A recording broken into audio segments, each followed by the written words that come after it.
Tales of a Canarsie Boy, Episode 21, The Men from U.N.C.L.E. Jim Scalia collected pennies. No, not in a hoarder's sense. Jim had painstakingly amassed one of almost every penny produced in U.S. mints from 1909 until 1964. He'd been collecting Lincoln pennies for about 2 years, placing each one carefully in its proper slot in a blue numismatist's book. By the time I'd gotten to know Jim, he lacked only the elusive 1955 S, the rare 1909 S and 1910 S, and the ultimate prize, the 1909 SVDB, which contained the initials of its engraver, Victor D. Brenner. I remember the day Jim first showed me his collection. I think we were playing The Man from U.N.C.L.E. at his house. This was long before the age of cosplay. We just thought it was cool to dress in suits and pretend we were secret agents. I went for the black turtleneck look of Ilya Kuryakin, and Jim went for the white shirt and tie of Napoleon Solo. Dark sport jackets for both of us. Some months later, Jim and I, still dressed as secret agents, joined the 30 other members of Mr. Rame's social studies class in canvassing door to door throughout Canarsie for signatures on a petition to save the Wyckoff House.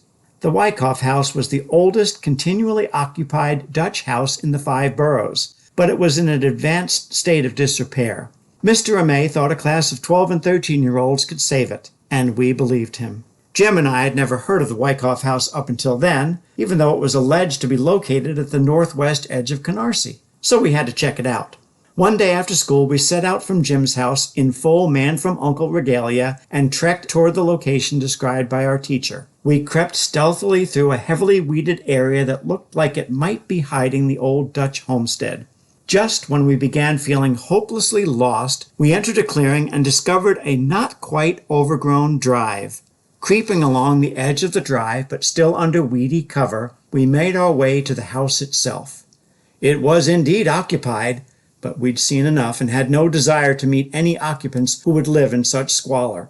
We returned to Jim's house, determined to get our petition signed and restore the house to its 17th century glory.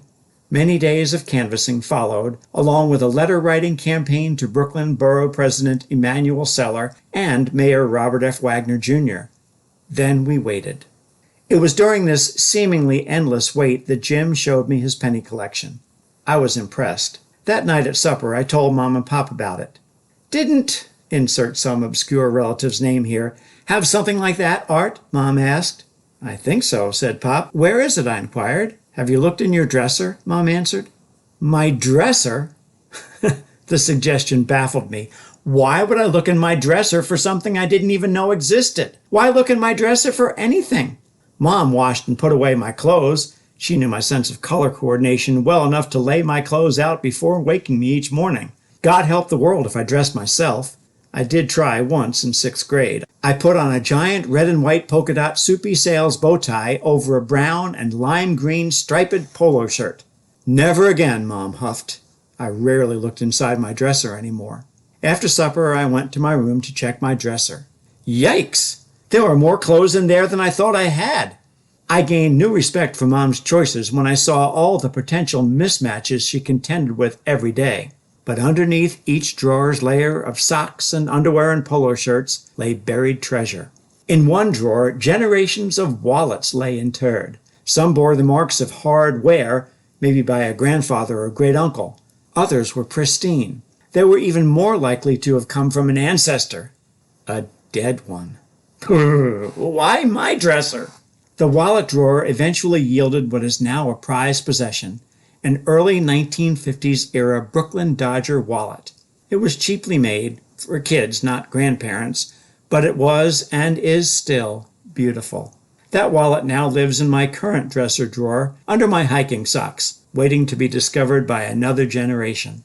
Beneath the neatly folded T-shirts in the bottom drawer, next to the box containing leftover ration books from World War II, I discovered the penny books, 2 of them.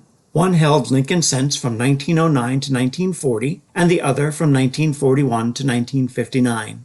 When I asked Mom and Pop whose they were, something I figured they'd know since the collection ended so recently, they shrugged.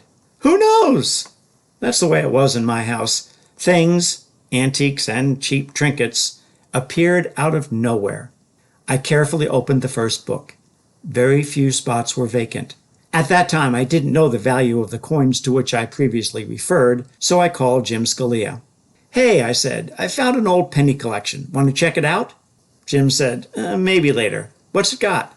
"Almost everything," I answered. "Does it have a 1909 SVDB?" "No, that space is blank, but it's got everything else." "Shit. I'll be right over."